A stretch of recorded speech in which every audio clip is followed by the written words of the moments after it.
and 4 times all of their crops were destroyed. ¿Quiénes eran los, y pueden ver ustedes cómo policías y militares del mismo gobierno eran pagados por los grandes terratenientes y sojeros para poder desalojarlos? En esta foto pueden ver ustedes cómo policía está mirando que un sojero está quemando la casa de un compañero nuestro.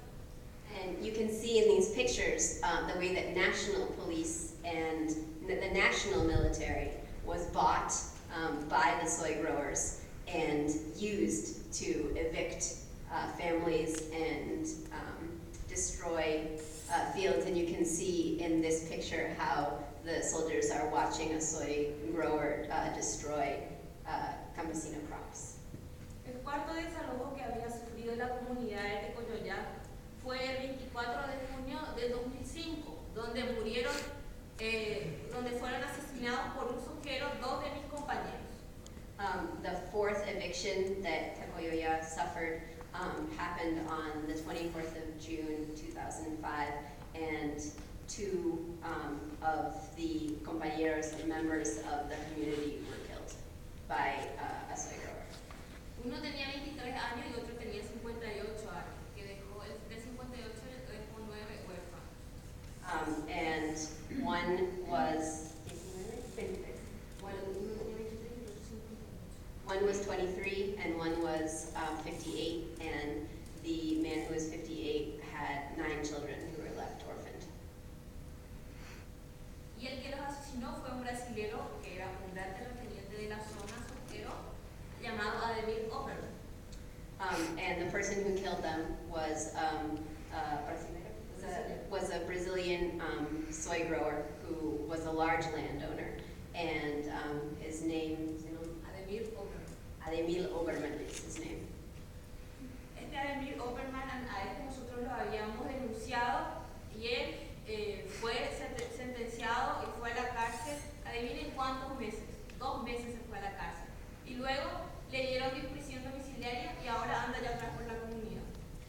And we denounced him, and he was judged and went to jail for 2 months, and then they let him out, and he's out in the community again. Esta más o menos es la historia de Tecoyoyá.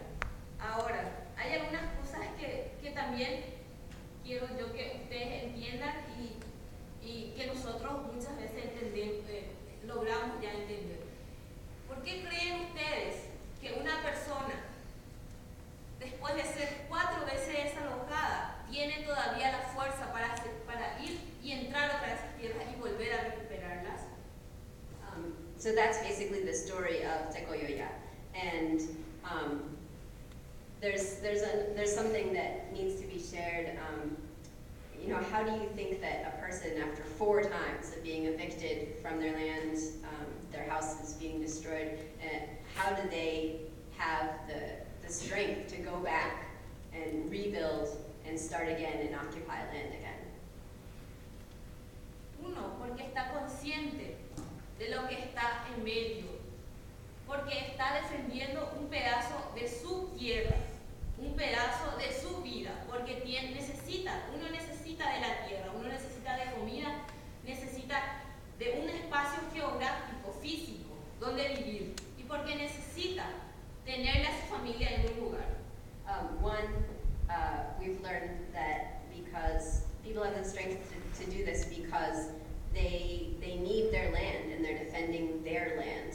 And a person needs a geographic space to be and exist in the world and a place to live with their family. 2, porque sabe contra quién realmente se está enfrentando. Sabe que no es solamente contra el gobierno paraguayo. Sabe que no es solamente contra el sojero que mató a sus 2 compañeros, sino que es contra la corporación que está globalizando actualmente lo que son las producciones. And another, because the community knows who they're really up against. They're not up against just the Paraguayan government. It's not just the Paraguayan government. And it's not just the soy growers who are evicting them. They're up against the multinational corporations who are globalizing this model of agriculture and creating these problems that is evicting them from their land.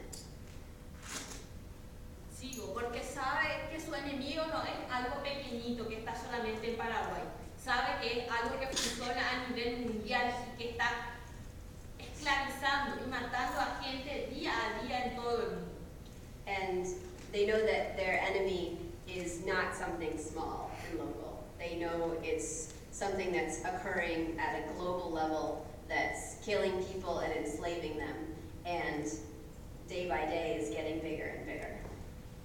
Porque acá lo que hay que entender es que nosotros, con nuestra lucha, no estamos en contra de la planta de la soja, no estamos en contra de la planta de la palma, no estamos en contra de la planta de cacao o de arroz o de caña de azúcar, sino estamos en contra de la forma de producción, de qué forma ellos están produciendo. En contra de eso nosotros estamos.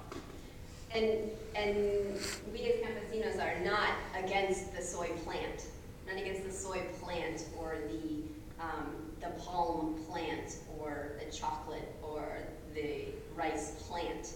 We're not against plants, any of these plants. We're against the way that they are being grown and the way that they are being produced and the effects that that's having on the communities. Esto no solamente es un problema de Paraguay, no es algo que está pasando en Paraguay, sino está pasando en México, está pasando en Bolivia, está pasando en Colombia, en Guatemala, en Argentina, en Brasil, en Asia, en Europa, en todos lados está pasando. ¿Y por qué? Porque las multinacionales no solamente están en un lugar, sino están esparcidos en todo el mundo. Ellos están globalizando. And this is not a problem that just affects Paraguay. This is something that's happening in many places, in Mexico, in Bolivia, in Guatemala, in Argentina, in Asia. It's happening all over the world. Why? Because multinational corporations don't exist, don't have just one place in the world. They exist throughout the world. They're globalizing this problem. Muchas veces la gente me pregunta, a mí me preguntaron ya en otros conversatorios, ¿cuál es la solución a esto? ¿Qué nosotros podemos hacer para solucionar esto? Y yo les respondo que es por esa razón que yo estoy viniendo acá a buscar con ustedes la solución. Porque si yo tuviera la solución en mis manos, y si nosotros tuviéramos la solución en Paraguay, ya lo hubiésemos implementado y ya hubiéramos solucionado todos los problemas.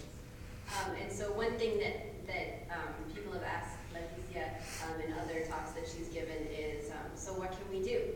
What's the solution? How do we fix it? And that's the reason that she's here, to talk with us and to find the solution, because if she had the solution, if Paraguayans had the solution, they would be using it to solve things. Otra de las cosas también que me dicen que nosotros podemos hacer acá desde Estados Unidos, siendo que la soja que viene no somos nosotros los que consumimos ni nada. Y yo les digo, no son ustedes los que consumen, pero las que están condicionando este tipo de producción están acá lejos. And another thing that people say is, well, if the soy that's coming to the United States or the soy that's produced in Paraguay isn't coming to the United States, how can United States citizens